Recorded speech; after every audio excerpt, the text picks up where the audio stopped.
अस्सलाम वालेकुम everyone, my name is Zafran Sajid. उम्मीद करता हूँ कि आप सब खैरियत से होंगे। आज की इस वीडियो में हम एमटीएच 501 के important short series of lecture में लेक्चर नंबर 9 को आप लोगों के सामने डिस्कस करेंगे। लेक्चर नंबर 9 में लीनियर ट्रांसफॉर्मेशन के हवाले से एक कंप्लीट डिस्कशन करेंगे। इस लेक्चर की जो आउटलाइन है उसमें कौन-कौन से टॉपिक शामिल है उसको हम देख लेते हैं। सबसे पहले मैट्रिक्स इक्वेशन है, उसके बारे में हम पहले भी काफ़ी कुछ पढ़ चुके हैं। उसके बाद ट्रांसफॉर्मेशन, उसकी एग्जांपल्स और मैट्रिक्स एज़ ट्रांसफॉर्मेशन क्या होता है, इस हवाले से भी हम बात करेंगे। देन हमारे पास लीनियर ट्रांसफॉर्मेशन, उसकी एग्जांपल्स और कुछ प्रॉपर्टीज़ जो हैं लीनियर ट्रांसफॉर्मेशन की, उनको हम बारी-बारी डिस्कस करेंगे। जो मेरे पहले वाले लेक्चर्स हैं एमटीएच 501 के, उन सारों के लिंक्स आज की वीडियो के डिस्क्रिप्शन बॉक्स में आपको मिल जाएँगे। अगर आप इस चैनल पर नए हैं तो काइंडली इसको लाइक, सब्सक्राइब और ज़्यादा से ज़्यादा शेयर करें। ओके, सबसे पहले हम मैट्रिक्स इक्वेशन की डेफिनेशन देख लेते हैं। हमें पता है कि कोई भी इक्वेशन जो कि इस फॉर्म में लिखी होती है ax is equal to b, where हमारे पास ये जो a है ये एक कोएफिशिएंट मैट्रिक्स है जो कि x वेक्टर के ऊपर एक्ट करता है या मल्टीप्लाई होता है, तो रेंज में हमें b मैट्रिक्स मिलता है। सही है? इस तरह की इक्वेशन को हम मैट्रिक्स इक्वेशन बोलते हैं। अच्छा, इसकी एग्जांपल आप देख लें। देखिए हमारे पास यहाँ पे एक मैट्रिक्स है जिसे हमने ए बोला है और वो इस एक्स वेक्टर के साथ मल्टीप्लाई होता है, तो हमें राइट हैंड साइड पे बी मिलता है ये वाला। ठीक है? तो ये एक मैट्रिक्स इक्वेशन है। उसके बाद इस एग्जांपल को भी आप देख लें, इसमें एक मैट्रिक्स ए है जो कि यू वेक्टर के साथ मल्टीप्लाई होता है, तो हमें एक नल वेक्टर मिलता है जिसकी दोनों एंट्रीज 0-0 है। सही है? तो A U is equal to, इसको आप ओ लिख सकते हैं। ज़रूरी नहीं है A X is equal to B ही हो, A U is equal to O भी इसको आप लिख सकते हैं। ठीक है? ये भी हमारे पास एक मैट्रिक्स इक्वेशन है। अच्छा, उसके बाद सॉल्यूशन ऑफ मैट्रिक्स इक्वेशन क्या होता है? सॉल्यूशन ऑफ मैट्रिक्स इक्वेशन में मैं आपको बताता चलूँ कि ये हमारे पास जो A X is equal to B हमारे पास मैट्रिक्स इक्वेशन है, इसमें ये जो एक्स है, जो कि वेक्टर है, एक्स वेक्टर्स की वो एंट्रीज़ जो ए के साथ मल्टीप्लाई होती हैं और हमें बी मिलता है, वो बेसिकली इस मैट्रिक्स इक्वेशन का सॉल्यूशन कहलाता है। सही है? और ये जो एक्स है बेसिकली इसको आप डोमेन कहते हैं। देखिए हमारे पास एक्स की कोई वैल्यू होगी, एक्स हमारे पास कोई वेक्टर होगा जो कि ए के साथ मल्टीप्लाई होगा तो हमें बी मिलेगा। तो ये जो एक्स है बेसिकली ये हमारे पास डोमेन में है और ये जो बी है ये रेंज में है। ओके? उसके बाद हम बात कर लेते हैं ट्रांसफॉर्मेशन और फंक्शन और मैपिंग। मतलब ट्रांसफॉर्मेशन क्या होता है? ट्रांसफॉर्मेशन जो है वो कोई नई चीज़ नहीं है जिससे हम अवेयर ना हो। मैं आपसे एक सिंपल सी बात कहूँगा कि आपने अपनी जो मैट्रिक लेवल की पिक्चर है, जो कि आपकी सनद पे लगी हुई है, आप उसको अपने पास सँभाल के रखें। और जब आप ग्रेजुएशन करते हैं, ग्रेजुएशन के बाद आप एक पिक्चर बना के अपने पास रखें। उन दोनों पिक्चर्स में अगर आप कंपेयर करें तो आपको वाज़िह फ़र्क नज़र आएगा। तो वो भी किसी न किसी तरह की ट्रांसफ़ॉर्मेशन है। सिमिलरली सुबह जब आप उठते हैं, नाश्ता बनता है, तो नाश्ता डायरेक्ट नहीं बन जाता। सबसे पहले वो आटा गूँधा जाता है, अगर हम रोटी की बात कर लें, आटा गूँधा जाता है, उसके बाद उसको पकाया जाता है, उसके बाद रोटी तैयार होती है। तो वो भी ये भी किसी न किसी तरह की ट्रांसफ़ॉर्मेशन है। तो हम अपनी डेली लाइफ़ में बहुत सी तरह की ट्रांसफ़ॉर्मेशन से जो है ना वो अवेयर जो है ना वो होते रहते हैं। सही है? लेकिन शायद हमें पता नहीं होता, लेकिन ट्रांसफ़ॉर्मेशन किसी न किसी सूरत में हो रही होती है। मैथमेटिक्स में ट्रांसफॉर्मेशन क्या होती है? ट्रांसफॉर्मेशन को फंक्शन भी कह सकते हैं या मैपिंग भी कह सकते हैं। इसकी एक प्रॉपर डेफिनेशन है, उसको सबसे पहले हम देख लेते हैं। अ ट्रांसफॉर्मेशन और फंक्शन और mapping P from Rn to Rm। ये जो Rn है ये हमारे पास एक स्पेस है। ठीक है? Rn हमारे पास कोई स्पेस है और Rm एक कोई दूसरी स्पेस है। Rn से Rm पर जो ट्रांसफॉर्मेशन T होती है, वो कैसे होती है? बेसिकली ये एक रूल है that assigns to each vector x in Rn an image vector T of x in Rn। इसका मतलब क्या है? देखिए लेट्स सपोज हमारे पास ये एक Rn स्पेस है, ठीक है? जैसे R1 होती है, R2, R3, हमने Rn एक जनरल स्पेस ले ली है, इसके अंदर कुछ वेक्टर्स हैं, ये x1 है, ये x2 है, सिमिलरली xn। ओके, ये हमारे पास कुछ इसके अंदर वेक्टर्स पड़े हुए हैं। अच्छा, एक दूसरी हमारे पास स्पेस है जिसे हमने Rm बोला है, इसके अंदर जो वेक्टर्स हैं हमारे पास वो लेट्स सपोज y1 है, y2 है, y3 है, अप टू yn है, सही है। अच्छा, rn के ऊपर हमने एक ट्रांसफॉर्मेशन t अप्लाई की है। rn का हर एक एलिमेंट जो है, जैसे पहला एलिमेंट है x1, इसके ऊपर जब आपने t अप्लाई किया, t ऑफ x1, तो हमें rm के अंदर कौन सा एलिमेंट मिला? पहला एलिमेंट y1। rn के हर एक वेक्टर के लिए उसका इमेज अगर Rn के अंदर लाई करता है, तो ये बेसिकली एक ट्रांसफॉर्मेशन है। ये इसकी डेफिनेशन यहाँ पे मेंशन्ड है। A transformation T from Rn to Rm is a rule that assigns to each vector x in Rn, मतलब Rn का हर एक वेक्टर x जो है, उसको Rm के अंदर एक जो है ना वो इमेज मिलता है। जब हम Rn के हर एक वेक्टर x के ऊपर T अप्लाई करते हैं, ट्रांसफॉर्मेशन अप्लाई करते हैं, तो हमें Rm स्पेस के अंदर एक जो है ना वो x का इमेज मिलता है। हर x वेक्टर का एक इमेज लाजमी Rm के अंदर लाई करेगा। ठीक है, तो ये बेसिकली ट्रांसफॉर्मेशन की डेफिनेशन होगी। अच्छा, उसके बाद यहाँ पे क्या लिखा हुआ है देख लेते हैं। The set Rn is called the domain of T। ये जो हमारे पास ट्रांसफॉर्मेशन है, इसमें Rn से जो भी हम वेक्टर लेंगे उसको हम बेसिकली ट्रांसफॉर्मेशन की डोमेन कहेंगे। और Rm के अंदर जो भी हमें उस वेक्टर का इमेज मिलेगा, वो बेसिकली कोडोमेन कहलाती है, या उसको हम रेंज कहते हैं। सही है। अच्छा, ये हमारे पास ट्रांसफॉर्मेशन की डेफिनेशन होगी। उसके बाद हम देख लेते हैं लीनियर ट्रांसफॉर्मेशन क्या होती है। यहाँ पे इसकी डेफिनेशन लिखी हुई है, इसको आप देख लें। A map Trm to Rn is a linear transformation if for any two vectors say uv जो कि Rm से बिलोंग करते हैं। यहाँ पे उसने डोमेन में Rm स्पेस लिख दिया और रेंज में Rm स्पेस लिख दिया। बात एक ही है, परेशान नहीं होना आपने, ठीक है। अच्छा, वो क्या कह रहा है कि Rm से हमने दो वेक्टर्स दिए हैं u और v, और दो स्केलर्स ले लिए c1 और c2। अगर ये वाली कंडीशन सेटिस्फाई होती है, तो हमारे पास जो ट्रांसफॉर्मेशन होगी उसे हम लीनियर ट्रांसफॉर्मेशन कहते हैं। T of C1u plus C2v is equal to C1 T of u plus C2 T of v। ठीक है, अगर ये वाली कंडीशन सेटिस्फाई होती है, तो हमारे पास जो ट्रांसफॉर्मेशन होगी उसे हम लीनियर ट्रांसफॉर्मेशन कहेंगे। अच्छा, हमारे पास ये जो पहली एग्जांपल है, इसको भी हम देख लेते हैं। इस पहली एग्जांपल में हमारे पास एक ट्रांसफॉर्मेशन गिवन है t of x, y is equal to minus x, y। ये जो हमारे पास ट्रांसफॉर्मेशन है, इसको हम कहते हैं reflection about y axis in x y plane. इसका मतलब क्या है, मैं चलिए यहाँ पे लिख के बता देता हूँ। हमारे पास ये एक्स वाई प्लेन है, और हमें पता है कि ये हमारे पास जो पहला क्वाड्रेंट होता है, इसमें x भी पॉजिटिव होता है और y भी पॉजिटिव होता है। जो दूसरा क्वाड्रेंट होता है, इसमें x की वैल्यू नेगेटिव होती है और y पॉजिटिव होता है। तो बेसिकली ये हमारे पास, अगर हम पहले और दूसरे क्वाड्रेंट की बात करें, इनके अंदर जो पॉइंट्स हैं उनकी हम बात करें, तो बेसिकली ये इस ट्रांसफॉर्मेशन से हमें नजर आ रहे हैं। अब देखिए, x की जगह 1 पुट करें और y की जगह 2 पुट करें, और हमें इस ट्रांसफॉर्मेशन को यूज करते हैं। यहाँ पर आपने x और y की वैल्यू पुट करनी है। t ऑफ x की जगह 1 पुट किया, y की जगह 2 पुट किया, यहाँ पर भी आपको पुट करना पड़ेगा फिर -1, 2। देखिए, हमारे पास ये 1, 2 एक पॉइंट है, एक वेक्टर है एक्स वाई प्लेन के अंदर। इस पर जब हमने ट्रांसफॉर्मेशन ये वाली अप्लाई की, तो हमें ये वाला वेक्टर मिल गया, ये वाला पॉइंट मिल गया, जो कि दूसरे क्वाड्रेंट में लाई करते हैं। ये बेसिकली जो पहले और दूसरे क्वाड्रेंट के अंदर पॉइंट्स है, वो एक दूसरे की रिफ्लेक्शन होते हैं। अच्छा, इसको with the help of matrix भी हम अंडरस्टैंड कर लेते हैं। हमारे पास ये जो टी वी है, इसे आप ए बी भी लिख सकते हैं। ये जो ट्रांसफॉर्मेशन होती है, ये बेसिकली मैट्रिक्स मल्टीप्लिकेशन ही होती है किसी न किसी तरह से, ठीक है। टी बी को हम ए बी लिख सकते हैं। अच्छा, हमारे पास यहाँ पे जो ए हमारे पास मैट्रिक्स, इसको हमने -1, 0, 0, 1 ले लिया, और हमारे पास जो बी हमारे पास वेक्टर है, उसको आपने एक्स वाई ले लिया, जो कि हमारे पास यहाँ पे ये वाला गिवन है, ठीक है। अच्छा, इसको आप मल्टीप्लाई करें तो हमें -x, y मिलेगा। तो ये हमारे पास जो हमने मैट्रिक्स लिया है और एक्स वाई के साथ मल्टीप्लाई किया है, और हमें -x, y मिला है, ये बेसिकली इस ट्रांसफॉर्मेशन को ही शो कर रहे हैं, ठीक है।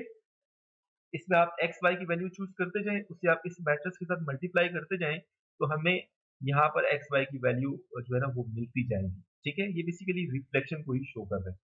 अच्छा, नेक्स्ट हमारे पास हम देख लेते हैं। यहाँ पे आप इसकी ज्योमेट्रिक रिप्रेजेंटेशन भी देख सकते हैं। हमारे पास ये एक्स और वाई पॉइंट है, इसके ऊपर हमने टी अप्लाई किया, तो हमें यहाँ पर दूसरे क्वाड्रेंट के अंदर कोई ना कोई पॉइंट मिलता जाएगा, ठीक है। अच्छा, उसके बाद हमारे पास ये जो ट्रांसफॉर्मेशन है इसे हम प्रोजेक्शन ट्रांसफॉर्मेशन कहते हैं। ये हमने खुद से जो है ना ये डिफाइन की हुई है। प्रोजेक्शन ट्रांसफॉर्मेशन हम क्यों कहते हैं?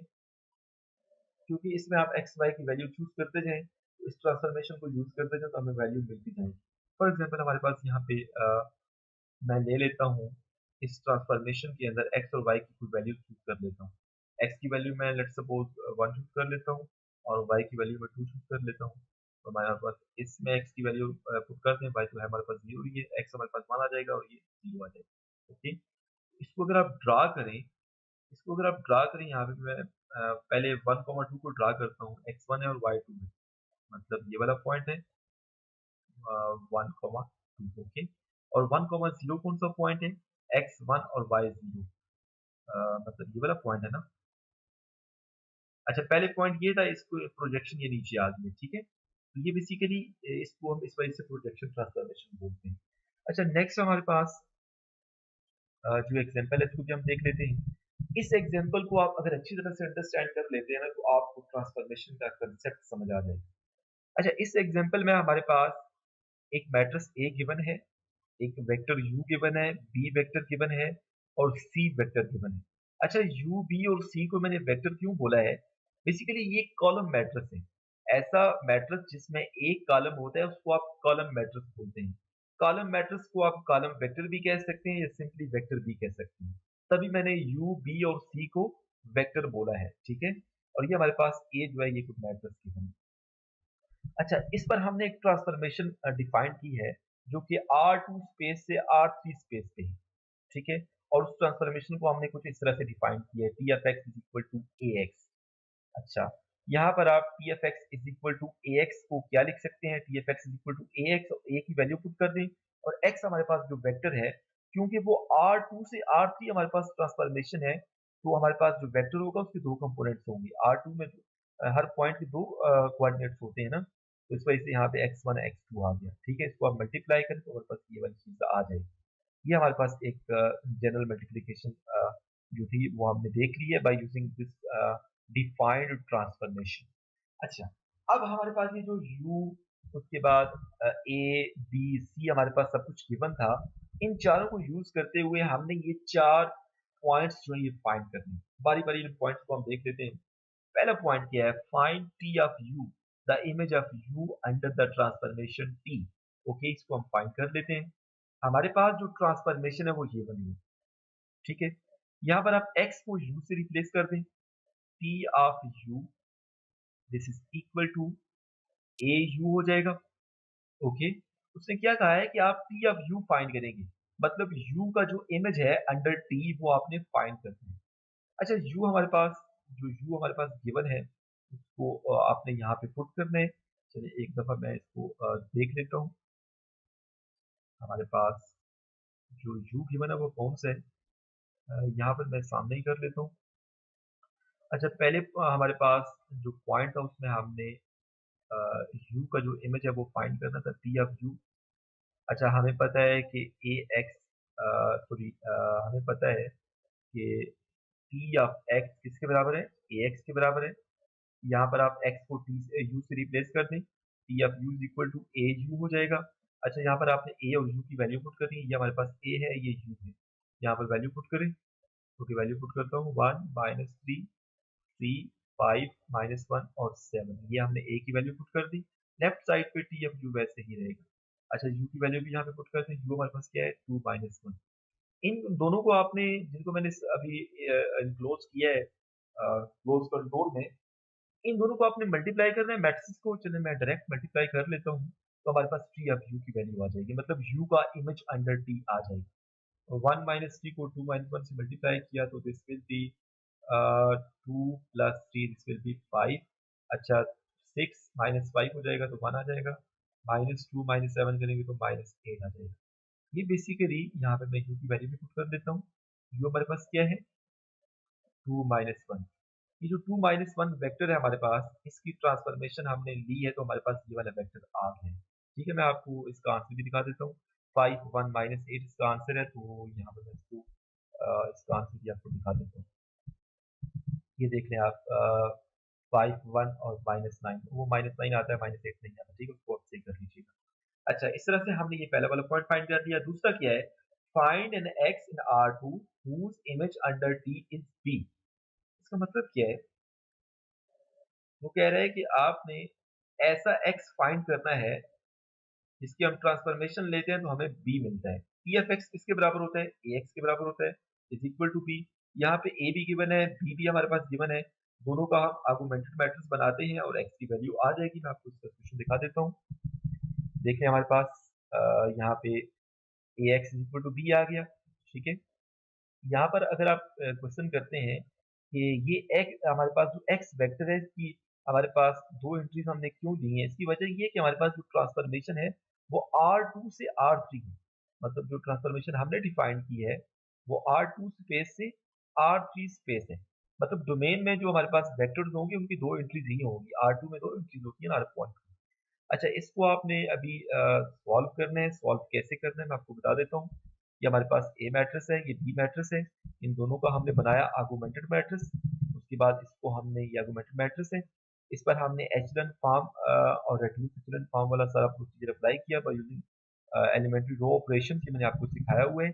और एक इलाज से मैंने वीडियो बनाई है जिसमें मैंने इस मैट्रिक्स को एचलन फॉर्म और रेड्यूस एचलन फॉर्म में कन्वर्ट किया था। उस वीडियो का लिंक आज के वीडियो की डिस्क्रिप्शन बॉक्स में आपको मिल जाएगा। ओके, फाइनली हमारे पास ये वाला रिजल्ट आ गया। अच्छा, अब आपने इसको इक्वेशन फॉर्म में लिखने हैं। जब आप इसको इक्वेशन फॉर्म में लिखेंगे तो हमारे पास ये जो पहली रो है इसमें x1 का कोफिशिएंट 1 है, x1 इज इक्वल टू 1.5 आ गया, आप देख सकते हैं 1.5 है। सिमिलरली दूसरी रो की बात करें तो उसमें x1 तो 0 है, x2 का कोफिशिएंट 1 है, तो x2 इज इक्वल टू -0.5 आ गया, ठीक है। और हमारे पास इस तरह से हमने x1 और x2 की वैल्यू फाइंड कर ली है। ओके, तो ये हमारे पास इसका रिजल्ट आ गया। Okay, the image of this x under t is the given vector b। ये हमारे पास जो x है इसका अगर आप ट्रांसफॉर्मेशन लेते हैं तो हमें b मैट्रिक्स e मिलेगा जो कि गिवन है। अच्छा, तीसरा हमारे पास जो पॉइंट था वो ये था कि क्या इस ट्रांसफॉर्मेशन, क्या ये हमारे पास x की a की वैल्यू है या x की यूनिक वैल्यू है। आपको यहाँ पे आप देख सकते हैं कि x की हमारे पास यही एक वैल्यू आई है। इस वजह से हमारे पास, पहले मैं आपको क्वेश्चन दिखा देता हूँ, is there more than one x whose image under t is b। वो कह रहे हैं कि x जो है वो एक से ज्यादा है जिनकी हम ट्रांसफॉर्मेशन लेते हैं तो हमें b वेक्टर मिलता है। नहीं, एक से ज्यादा नहीं है, बल्कि एक ही है, यूनिक है, और वो हमने यूनिक जो था वो ये फाइंड कर ली है। सही है, इस तरह से हमने ये सी पार्ट को भी आंसर कर दिया। अच्छा, उसके बाद हमारे पास जो डी पार्ट है उसको भी मैं आपको दिखा देता हूँ है क्या। Determine if c is in the range of transformation t. अच्छा, इसका मतलब क्या है, वो कह रहा है कि आप डिटरमाइन करो कि एक्स की कोई ऐसी वैल्यू भी है कि जिस पर हम टी अप्लाई करते हैं तो हमें सी मिलता है। मतलब T of x is equal to C, ऐसा है कि नहीं, मतलब एक्स की कोई वैल्यू ऐसी है जिस पर हम टी अप्लाई करें तो हमें सी मिले। सी हमारे पास बेसिकली गिवन है, आपको सी चले एक नजर दिखा भी देता हूँ। ये हमारे पास सी गिवन है, क्वेश्चन के अंदर ये सी हमारे पास गिवन है 3 to 5, ठीक है। तो इसको हम अभी सॉल्व कर लेते हैं, यहीं पर कर लेते हैं। वो कह रहे हैं कि क्या x की कोई ऐसी वैल्यू भी है कि जिसकी हम ट्रांसफॉर्मेशन लें तो हमें c मिले। c की वैल्यू मैं यहाँ पे पुट कर देता हूँ 3 2 5। अच्छा, t ऑफ x को हम लिख सकते हैं बाय यूजिंग दिस ट्रांसफॉर्मेशन जो कि हमारे पास ये वाली गिवन है। इसको हम लिख सकते हैं ax is equal to 3 2 5। a की वैल्यू पुट कर दें, a की वैल्यू हमारे पास यहाँ पे गिवन है, दिस इज 1 -3 3 5 -1 और 7। अच्छा, उसके बाद हमारे पास a की वैल्यू पुट कर दी, x हमारे पास क्या होगा, x1 x2। इसको मैंने दो एंट्रीज क्यों ली है, मैंने आपको पहले इसका आंसर कर दिया था। अच्छा, 3 2 5। अच्छा, इस हमारे पास मैट्रिक्स इक्वेशन की अपने आपने आर्गुमेंटेड मैट्रिक्स बनाना है। इसके जब आप आर्गुमेंटेड मैट्रिक्स बनाएंगे तो क्या होगा, 1 -3 3, दिस इज 3 5 2 -1 7 और 5। अच्छा, इस आर्गुमेंटेड मैट्रिक्स को आपने सॉल्व करना है जिस तरह से अभी हमने थोड़ी देर पहले पार्ट नंबर बी को सॉल्व किया था। सॉल्व करना है तो हमारे पास x की वैल्यूज आएंगी या नहीं आएंगी, मैं आपको दिखा देता हूँ। ये हमारे पास इसका डी पार्ट है, ये सारा कुछ मैंने एक्सप्लेन कर दिया जो यहाँ पे लिखा हुआ है, ठीक है। इसका आर्गुमेंटेड मैट्रिक्स बनाया, इस पर हमने एचलन फॉर्म में इसको हमने रिड्यूस करना है, फिर रिड्यूस एचलन फॉर्म में कन्वर्ट करना है। अच्छा, ये हमारे पास इसकी रिड्यूस एचलन फॉर्म आ गई है। अच्छा, अब आपने क्या करना है, बेसिकली एचेलॉन फॉर्म है, इसको आप रेड्यूस एचेलॉन फॉर्म में कन्वर्ट कर लें तो इशू नहीं है, ठीक है। अच्छा, इसको आप अगर रेड्यूस एचेलॉन फॉर्म में कन्वर्ट कर लेते हैं तो वहां से सॉल्व करना ज्यादा इजी हो जाएगा। तो बाय द वे आप इसको इक्वेशन फॉर्म में लिखेंगे तो ये वाली फॉर्म बनेगी। अच्छा, यहाँ पर चलिए मैं इसको यहाँ पे लिख के समझा देता हूँ। क्या हो जाएगा, x1 minus 3x2 is equal to 3। ये आर्गुमेंटेड मैट्रिक्स है, इसको आप इक्वेशन फॉर्म में लिखेंगे और x2 इज इक्वल टू 2। यहाँ पे हमारे पास ये 0, x2 is equal to minus 35। Is it possible कि x2 की आप कोई वैल्यू चूज करें और उसको 0 के साथ मल्टीप्लाई करें तो माइनस 35 आ जाए? It's not possible. ओके, इस वजह से इस का सोल्यूशन एग्जिस्ट नहीं करता। जब सोल्यूशन एग्जिस्ट नहीं करता तो सिस्टम जो है वो इनकंसिस्टेंट होगा। So C is not in the range of T. हम कह सकते हैं कि x की कोई ऐसी वैल्यू नहीं है कि जिस पर टी अप्लाई करें और हमें सी मिले। तो C is not in the range of T. अच्छा, अब यहाँ पर ये जो पॉइंट मैंने हाईलाइट किया है इसको आप देख लें जरा। यहाँ पर जो ऊपर हमने एग्जांपल सॉल्व की है इसमें हमने एक ट्रांसफॉर्मेशन को in the form of A matrix जो है वो डिस्कस किया है, ठीक है। अच्छा, we will see that a transformation T can be transformed into a matrix of order m cross n। कि किसी भी ट्रांसफॉर्मेशन को आप matrix of order m cross n में कन्वर्ट कर सकते हैं और किसी भी matrix of order m cross n को आप एज ए लीनियर ट्रांसफॉर्मेशन देख सकते हैं। ओके, अच्छा, इसको मजीद हम डिस्कस कर लेते हैं with the help of examples. Example number 3 में हमारे पास एक मैट्रिक्स ए गिवन है, ठीक है। इस मैट्रिक्स ए पर हमने एक ट्रांसफॉर्मेशन जो है वो डिफाइन की है, x approaches to ax projects points in R3। मतलब R3 के जितने भी पॉइंट्स हैं उसको बेसिकली जो है ना वो एक प्लेन के अंदर वो ट्रांसफॉर्म करता है। विद हेल्प ऑफ फिगर भी आप देख लें, ये हमारे पास एक R3 स्पेस है, ठीक है। अच्छा, इस R3 में जितने भी पॉइंट्स हैं वो बेसिकली इस x1 x2 प्लेन के ऊपर जो है वो ट्रांसफॉर्म हो रहे हैं। मैं आपको कैसे समझाऊं, मैं एक मिनट पहले इसको थोड़ा सा अगर शेड कर दूं तो मैंने शेड कर दिया। ये हमारे पास x1 x2 प्लेन है, ठीक है। ये ऊपर कोई पॉइंट है, ठीक है। और इस प्रोजेक्शन ट्रांसफॉर्मेशन की मदद से ये जो पॉइंट है ये इस प्लेन के ऊपर, ये जो x1 x2 प्लेन है, तो चलिए मैं ये लिख भी देता हूँ। इसको जस्ट आपने इमेजिन करना है, ठीक है ना। x1 x2 प्लेन, इस प्लेन के ऊपर ये ट्रांसफॉर्म हो रहे हैं, ठीक है। सिमिलरली ये पॉइंट है, बाय यूजिंग दिस ट्रांसफॉर्मेशन ये हमारे पास इस प्लेन के ऊपर जो है ना ये वाला हमारे पास ट्रांसफॉर्मेशन हुई है।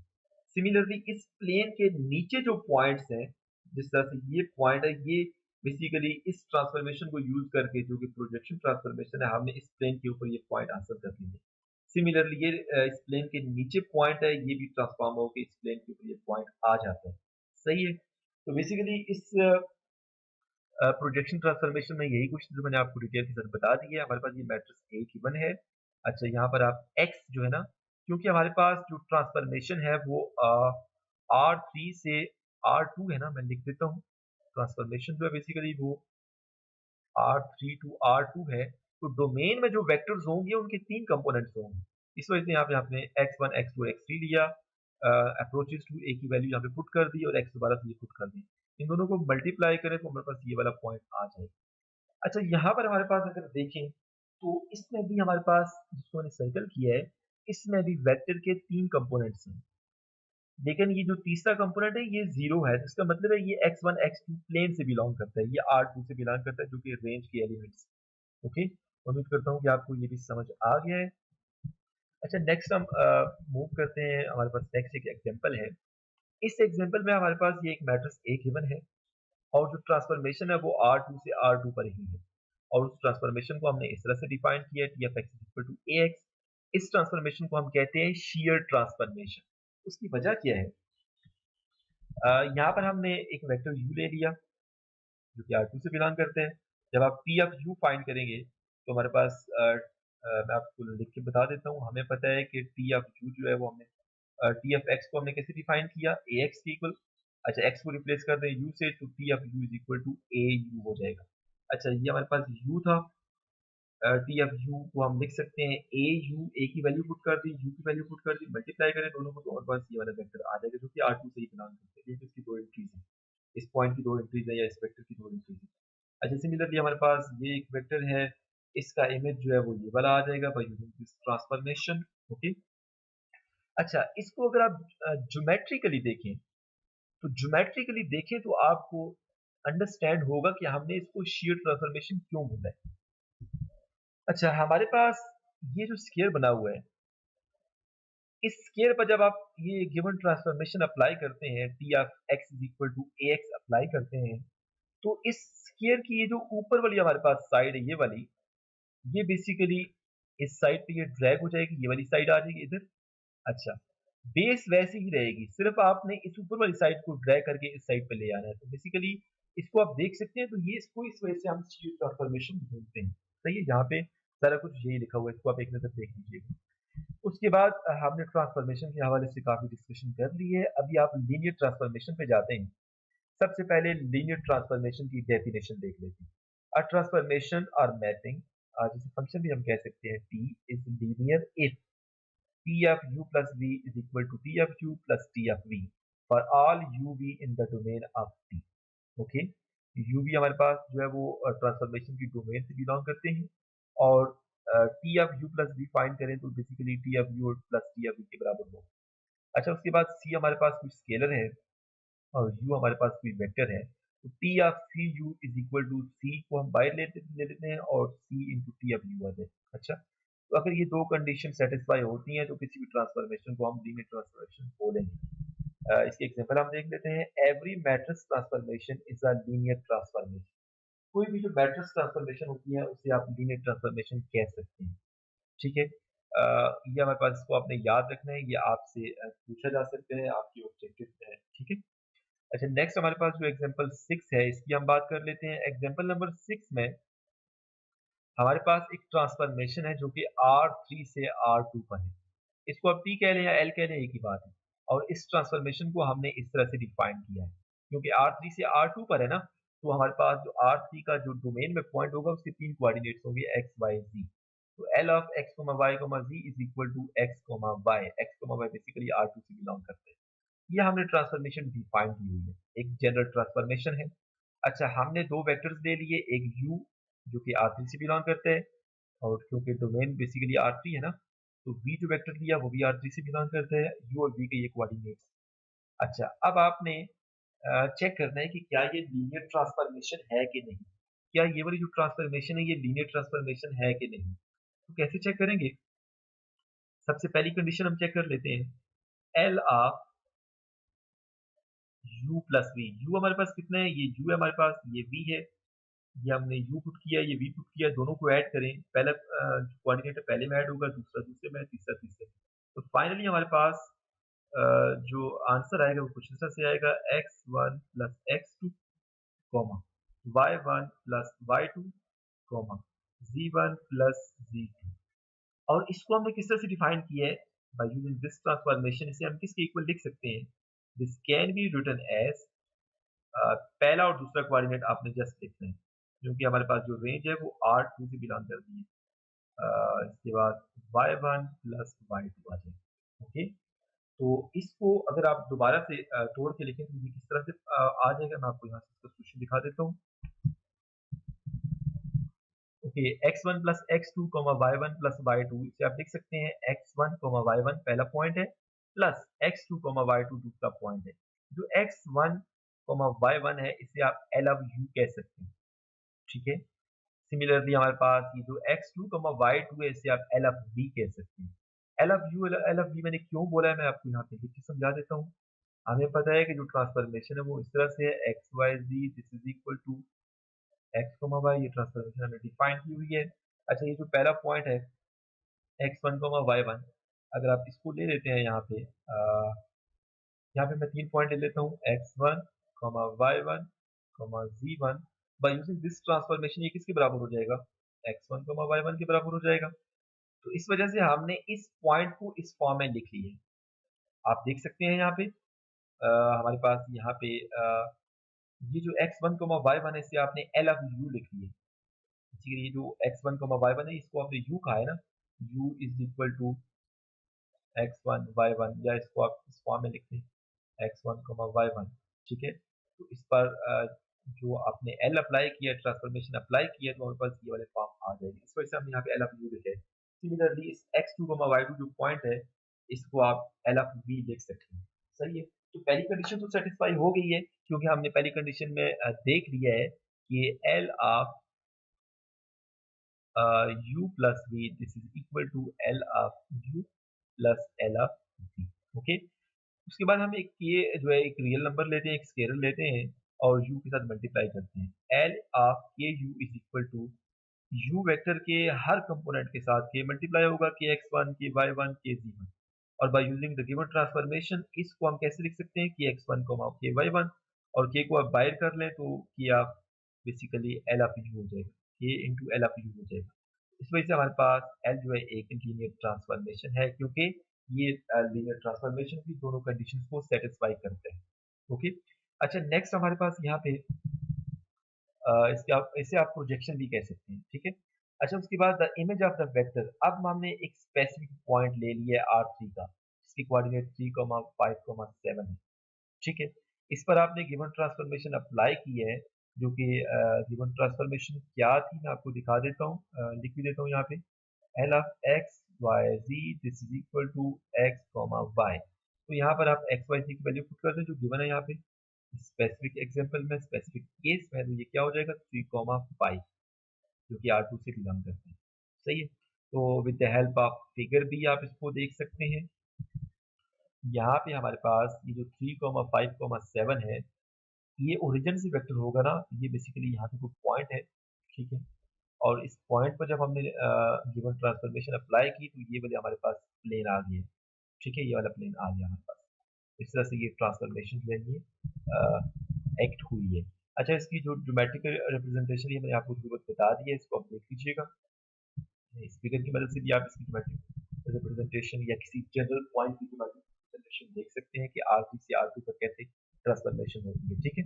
उसके बाद एग्जांपल 7 है, इसमें हमने एक ट्रांसफॉर्मेशन L डिफाइन की हुई जो कि R से R पर है। ठीक है। और इसको हम ट्रांसफॉर्मेशन को हमने कुछ इस तरह से डिफाइन किया है, L of x equal to x। अच्छा, अब हमने चेक करना है कि क्या ये लीनियर ट्रांसफॉर्मेशन है कि नहीं। हमने दो वेक्टर्स ले लिए हैं, let x and y in Rn, ये बेसिकली R से ही बिलोंग करते हैं। ठीक है। तो लीनियर ट्रांसफॉर्मेशन का जो पहला हमारे पास पॉइंट था वो क्या था कि L of x plus y this should be equal to L of x plus L of y। Okay. यहाँ पर आप देख सकते हैं कि ये L of x plus y। अच्छा, बाय यूजिंग दिस ट्रांसफॉर्मेशन, यहाँ पर आपने x को रिप्लेस कर दिया ना x प्लस y से, तो यहाँ पर भी करना पड़ेगा रिप्लेस x प्लस y से। तो ये हमारे पास x plus Y whole square आ गया। इसको आप ओपन करें तो हमारे पास ये वाली फॉर्म आ जाएगी, and this does not equal to x square plus y square. ये वाली जो चीज है ये कभी भी इसके इक्वल नहीं होगी। मतलब ये हमारे पास जो है ये किसके इक्वल है, L of x plus L of y के इक्वल है ना, तो ये कभी भी इसके इक्वल नहीं होगी। इस वजह से हमारे पास जो गिवन ट्रांसफॉर्मेशन है ये लीनियर ट्रांसफॉर्मेशन नहीं है। इसका हमने जो दूसरा पॉइंट है उसे हमने चेक ही नहीं किया, क्योंकि लीनियर ट्रांसफॉर्मेशन के लिए दोनों पॉइंट का सेटिस्फाई होना जरूरी है। अच्छा, ये वाला पॉइंट बड़ा इंपॉर्टेंट है, आपके ऑब्जेक्टिव आपसे पूछे जा सकते हैं। Linear transformation preserve the operations of vector addition and scalar multiplication. जो बेसिकली लीनियर ट्रांसफॉर्मेशन होती है उसमें वेक्टर एडिशन और स्केलर मल्टीप्लिकेशन जो है वो प्रिजर्व होती है, वो एक्ट कर सकती है। ओके। उसके बाद प्रॉपर्टीज ऑफ लीनियर ट्रांसफॉर्मेशन, ये बहुत इंपॉर्टेंट है, इस सारों को हम बारी बारी प्रूव करेंगे।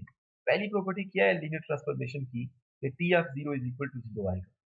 दूसरी क्या है कि T of C u plus d v is equal to c into T of u plus d into T of v. ये बेसिकली सी और डी जो है ये कांस्टेंट है ना, ये स्केलर्स हैं, इनको हमने बाहर कर लिया, टी को दोनों पर अप्लाई कर दिया और कांस्टेंट को भी हमने बाहर कर दिया, तो ये वाली फॉर्म आ जाएगी। उसके बाद इस दूसरे को हम जनरलाइज कर दें। देखिए इसमें दो कांस्टेंट है ना, सी और डी, और दो ही वेक्टर थे यू और वी। यहाँ पर हमारे पास देखिए C1 V1 plus C2 V2 up to CP VP। ये जो C1 से लेके CP तक है ये सारे कांस्टेंट हैं, और V1 से लेके VP तक हमारे पास जो है वो सारे वेक्टर्स हैं। उन सारों पर हमने P अप्लाई किया, अलग-अलग अप्लाई करें और कांस्टेंट को बाहर कर लें, तो बस ये वाली फॉर्म बन जाएगी। बेसिकली ये केस 2 का है, हमारे पास जो प्रॉपर्टी 2 है उसी की जनरलाइजेशन है। अच्छा, इनको हम बारी बारी प्रूव कर लेते हैं। By the definition of linear transformation, we have T of C you is equal to c of T u. हमें पता है ना कि जो लीनियर ट्रांसफॉर्मेशन होती है उस लीनियर ट्रांसफॉर्मेशन में दो प्रॉपर्टी सेटिस्फाई होती है। पहली प्रॉपर्टी हमारे पास क्या होती है कि u प्लस बी किसके बराबर होता है, T of u plus T of b इसके बराबर होता है। ये पहली प्रॉपर्टी होती है लीनियर ट्रांसफॉर्मेशन की। दूसरी प्रॉपर्टी क्या होती है कि टी ऑफ सी यू किसके बराबर होता है, सी इंटू टी ऑफ यू। अच्छा, ये जो प्रॉपर्टीज अभी हम डिस्कस कर रहे हैं ये लीनियर ट्रांसफॉर्मेशन की प्रॉपर्टीज है। अच्छा, हमने क्या करना है कि इस लीनियर ट्रांसफॉर्मेशन का जो दूसरा पॉइंट है इसको यूज करते हुए हमने इस पहली प्रॉपर्टी को प्रूव करना है। प्रूव कैसे करना है, आप यहाँ पर c को जीरो पुट कर लें, कांस्टेंट को आप जीरो ले लें, तो जीरो इंटू कोई भी वेक्टर होगा तो वो जीरो आ जाएगा। Zero vector this equal to, ये बेसिकली वेक्टर है, ये जीरो नंबर नहीं है, सही है ना, ये जीरो वेक्टर है। अच्छा, उसके बाद c into T of you, T of you हमारे पास कोई भी है, इसको आप जीरो के साथ मल्टीप्लाई करें तो हमारे पास जो वेक्टर आएगा वो जीरो वेक्टर आ जाएगा। तो इस वजह से हमारे पास T of zero is equal to zero के इक्वल आ गया। अच्छा, पहले को हमने प्रूव कर दिया। नेक्स्ट हमारे पास जो है वो T of C u plus d v is equal to c into T of u plus T into T of v के इक्वल है। अच्छा, अब आपने इसको कैसे प्रूव करना है ये मैं आपको दिखा देता हूँ यहाँ से। Just apply the definition of linear transformation. हमारे पास जो लीनियर ट्रांसफॉर्मेशन की डेफिनेशन है जिसमें दो पॉइंट जो कि अभी थोड़ी देर पहले मैंने लिखे भी थे, पहले वाले पॉइंट को आपने जो है ना वो यहाँ पे अप्लाई करना है। पहला पॉइंट था क्या, T of u plus v is equal to T of u plus T of v के इक्वल था। अच्छा, अब यहाँ पर हमने इसकी लेफ्ट हैंड साइड लेनी है। आपने पहले वाले पॉइंट को यूज करना है, T of C u plus T of d v के इक्वल आ जाएगा। अच्छा, अब आप दूसरे वाले पॉइंट को अप्लाई करते हैं जो लीनियर ट्रांसफॉर्मेशन की दूसरी कंडीशन थी, T of C you is equal to, C को हमने बाहर कर लिया था, टी ऑफ यू। यहाँ पर आप सी को बाहर कर लें, सी इंटू टी ऑफ यू हो जाएगा, प्लस यहाँ पर डी को बाहर कर लें तो टी ऑफ वी हो जाएगा। तो इस तरह से हमने दूसरी प्रॉपर्टी को भी प्रूव कर लिया। तीसरी प्रॉपर्टी का प्रूफ भी आप देख लीजिएगा, बहुत आसान है। अगर किसी को समझ ना आया तो कमेंट बॉक्स में कमेंट कीजिएगा, मैं आपको इसका प्रूफ भी प्रोवाइड कर दूंगा। अच्छा, अगर आप ऑब्जर्व करें तो ये हमारे पास जो लीनियर ट्रांसफॉर्मेशन की दूसरी कंडीशन है, अगर ये सेटिस्फाई हो जाती है तो मतलब हमारे पास जो ट्रांसफॉर्मेशन होगी वो लीनियर होगी। ठीक है, बेसिकली जो लीनियर ट्रांसफॉर्मेशन की दोनों कंडीशंस हैं वो इस प्रॉपर्टी के अंदर समा जाती हैं। ठीक है, तो अगर ये सेटिस्फाई होगी तो फिर हमारे पास लीनियर ट्रांसफॉर्मेशन जो है ना वो कोई भी ट्रांसफॉर्मेशन लीनियर ट्रांसफॉर्मेशन कहलाई जाएगी। अच्छा, इसके बाद हमारे पास यहाँ पे, उसके बाद हमारे पास ये जो हमारे पास प्रॉपर्टी नंबर 3 थी, ये बेसिकली प्रॉपर्टी नंबर 2 की जनरलाइजेशन थी, ये भी मैंने आपको बता दिया था, ये आप देख लीजिएगा। देन हमारे पास एप्लीकेशंस इन इंजीनियरिंग, इसको आप एक नजर पढ़ लीजिएगा कि हमारे पास जो लीनियर ट्रांसफॉर्मेशन या ट्रांसफॉर्मेशन होती है वो किस तरह से इंजीनियरिंग में जो है वो यूज होती है। देन हमारे पास एग्जांपल नंबर 8 है। एग्जांपल नंबर 8 में हमारे पास एक स्केलर r है और एक ट्रांसफॉर्मेशन t है जो कि r से r पर है, और इस ट्रांसफॉर्मेशन को हमने कुछ इस तरह से डिफाइन किया है, T of x is equal to x plus one. अच्छा, ये लीनियर ट्रांसफॉर्मेशन नहीं है। उसकी वजह क्या है कि वो जो लीनियर ट्रांसफॉर्मेशन की तीन प्रॉपर्टीज थी उसमें सबसे जो पहली प्रॉपर्टी थी अगर हम उसको देखें, T of zero vector is equal to, T of zero is equal to zero. Okay, ये इसको सेटिस्फाई नहीं करती। क्यों सेटिस्फाई नहीं करती, यहाँ पे एक्स की जगह आप जीरो पुट कर दें, T of zero is equal to zero plus one करेंगे तो ये वन आ जाएगा, which is does not equal to zero. इस वजह से बेसिकली ये पहली कंडीशन को सेटिस्फाई नहीं करता, लीनियर ट्रांसफॉर्मेशन की पहली कंडीशन को। तो इस वजह से हम कह सकते हैं कि हमारे पास ये जो हमारे पास ट्रांसफॉर्मेशन है ये लीनियर ट्रांसफॉर्मेशन नहीं है। ट्रांसफॉर्मेशन तो है लेकिन लीनियर ट्रांसफॉर्मेशन नहीं है। ओके, देन हमारे पास एग्जांपल नंबर 9 है। इस एग्जांपल में बेसिकली हमारे पास दो इंपॉर्टेंट डेफिनेशंस है। Given a scalar r, define t that is from r2 to r2 by t of x is equal to rx।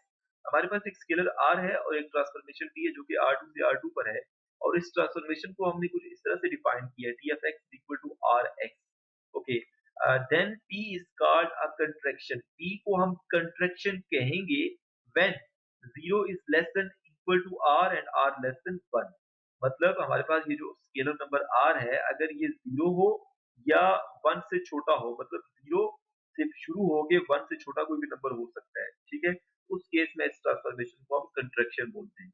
और इसको हम डायलेशन कब बोलेंगे, जब R 1 या 1 से बड़ी कोई वैल्यू होगी, उस केस में इस ट्रांसफॉर्मेशन को हम डायलेशन बोलेंगे।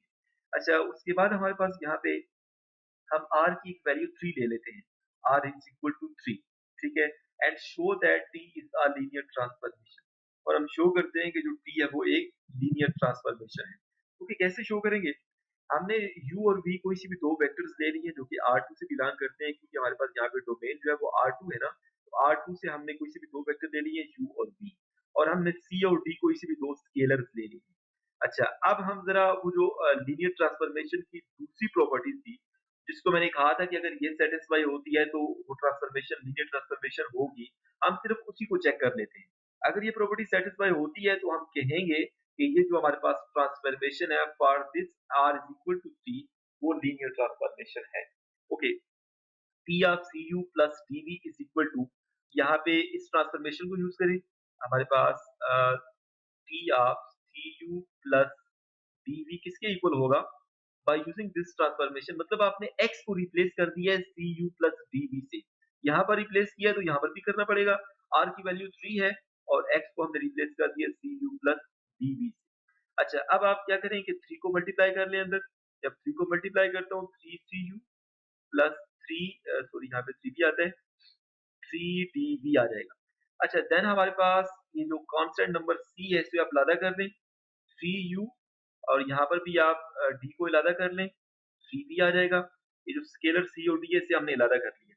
अच्छा, अब हमारे पास ये जो 3u है, इसको हम लिख सकते हैं c into T of you, T of you लिख सकते हैं ना, ठीक है ना, यहाँ पे x को रिप्लेस करें u से, p of u is equal to r की वैल्यू 3 है, 3u हो जाएगा ना, 3u की वैल्यू t ऑफ u हम लिख सकते हैं, प्लस सिमिलरली यहाँ पर x को रिप्लेस कर दें, चलिए मैं यहाँ पे कर भी देता हूँ एक चीज, x को रिप्लेस कर दें 3v से, 3v is equal to r हमारे पास 3 है, और हमारे पास सॉरी यहाँ पे सिंपल हमने v से रिप्लेस कर दें, x को v से रिप्लेस कर दें, यहाँ पर भी आप r की जगह 3 पुट कर दें और साथ v आ जाएगा।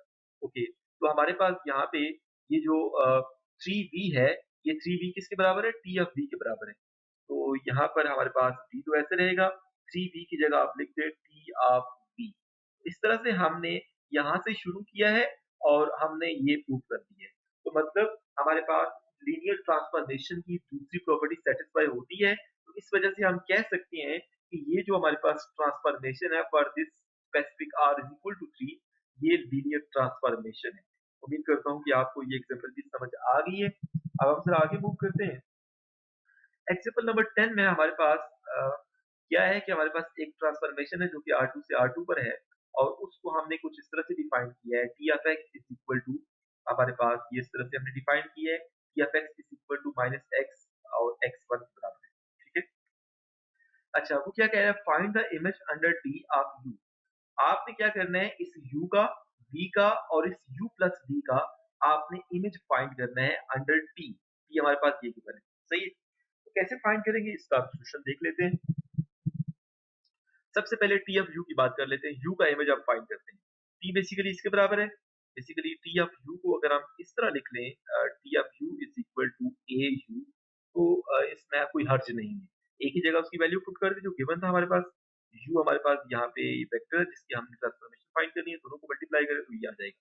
सिमिलरली वी की ट्रांसफॉर्मेशन इस तरह से फाइंड करेंगे और यू प्लस वी की इस तरह से फाइंड करेंगे, आप देख लीजिएगा एक नजर, बहुत आसान सा है। अच्छा, देन हमारे पास यहाँ पे एग्जांपल नंबर 11 है। एग्जांपल नंबर 11 में हमारे पास एक ट्रांसफॉर्मेशन L है जो कि R3 से R2 पर है, मतलब डोमेन में R3 के पॉइंट्स होंगे या वेक्टर्स होंगे और रेंज में R2 के वेक्टर्स आएंगे या पॉइंट्स आएंगे। हमारे पास ये ट्रांसफॉर्मेशन है be a linear transformation for which, ये एक लीनियर ट्रांसफॉर्मेशन है और इसमें हमारे पास ये कुछ पॉइंट्स हैं R3 के, उनकी ट्रांसफॉर्मेशन हमारे पास गिवन है। जैसे ये पॉइंट है 1,0,0, इस पर हम जब L ट्रांसफॉर्मेशन अप्लाई किए तो हमारे पास ये वाला पॉइंट आ गया जो कि R2 से बिलोंग करते हैं। सिमिलरली इस पॉइंट की ट्रांसफॉर्मेशन भी गिवन है, ये वाली 3,1, और इस पॉइंट की ट्रांसफॉर्मेशन भी गिवन है -1,2। अच्छा, हमने इन सारे गिवन डाटा को यूज करते हुए हमने इस ट्रांसफॉर्मेशन को फाइंड करना है, मतलब ये जो स्पेसिफिक पॉइंट है -3,4,2 जो कि R3 से बिलोंग करता है, इस पर जब आप L अप्लाई करेंगे तो हमारे पास R2 का कौन सा पॉइंट मिलेगा, हमने ये फाइंड करना है। ओके, अब हम ज़रा इसको हम देख लेते हैं। देखिए हमारे पास ये पॉइंट है -3 4, 2 इसको आप इस पॉइंट को आप वेक्टर फॉर्म में लिख लें मतलब इसके अगर आप कॉमा खत्म करें तो आई जे के इसके कंपोनेंट्स आ जाएँगे -3i + 4j + 2k आ जाएगा। अच्छा अब आप इसके दोनों साइड पर एल अप्लाई कर लें, लेफ्ट साइड पे एल अप्लाई किया, देखिए राइट साइड पे भी एल अप्लाई किया।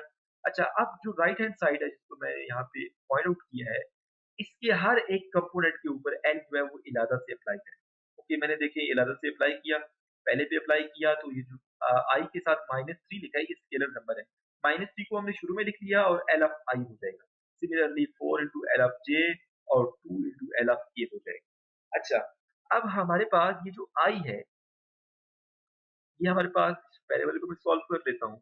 -3 तो ऐसे रहेगा, ये जो एल इंटू आई है, आई को मैं इस तरह से भी लिख सकता हूँ 1, 0, 0 और ये हमारे पास 1,0,0 जो पॉइंट है इसके ऊपर जब हमने एल अप्लाई किया था, इसकी वैल्यू हमारे पास ये वाली गिवन है। क्या है? -3 इंटू 2, -1 ओके, तो यहाँ पे आप देख सकते हैं -3 इंटू 2, -1 आ जाएगा। सिमिलरली ये जो जे है इसे मैं लिख सकता हूँ 0,1, 0 ओके, इस तरह से लिख लिया। इसके ऊपर जब आपने एल अप्लाई किया और बाय 4 से मल्टीप्लाई किया, तो हमारे पास यहाँ पे इसकी वैल्यू तो गिवन है 3,1 और इसको 4 के साथ मल्टीप्लाई कर लें 3,1 तो हमारे पास मल्टीप्लाई करेंगे तो 12,4 आ जाएगा और यहाँ से क्या मिलेगा -6,3 आ जाएगा। अच्छा सिमिलरली हमारे पास ये आखिरी वाला भी ऐसे ही आएगा।